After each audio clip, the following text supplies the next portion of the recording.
So ক্রেডিটের হিসাবটা কি, সেটা হচ্ছে যে যদি VO2 ফার্স্ট মডেলে আপনি যদি ভিডিও জেনারেট করেন তাহলে আপনার 10 ক্রেডিট করে কেটে নেবে। এরপরের যে অপশানটা আছে যে VO3 ফার্স্ট, সেটা যদি আমি সিলেক্ট করি সেটা হচ্ছে যে আমাকে 20 ক্রেডিট করে কেটে নেবে, কিন্তু এটার কোয়ালিটিটা একটু খারাপ হয়।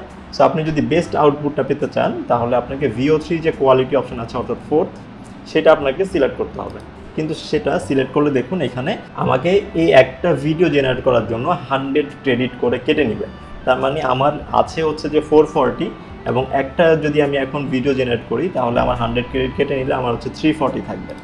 এবং এই ক্রেডিটের সিস্টেমটা হচ্ছে যে প্রতি মাসে রিফিল হবে। এখানে মেইন দুটো অপশান ছিল, সেটা VO2 আর VO3। VO2 আর VO3-র মধ্যে মেইন ডিফারেন্সটা হচ্ছে VO2-তে আপনি ভিডিওর সাথে অডিও জেনারেট করতে পারবেন না, শুধুমাত্র আপনি ভিডিওটা জেনারেট করতে পারবেন। বাট VO3-তে আপনি সিনেমেটিক ভিডিওর পাশাপাশি এটার অডিও এবং ব্যাকগ্রাউন্ড মিউজিকও একই সাথে ক্রিয়েট করতে পারবেন। সো সেই জন্যই আসলে 100 ক্রেডিট করে কেটে নিচ্ছে।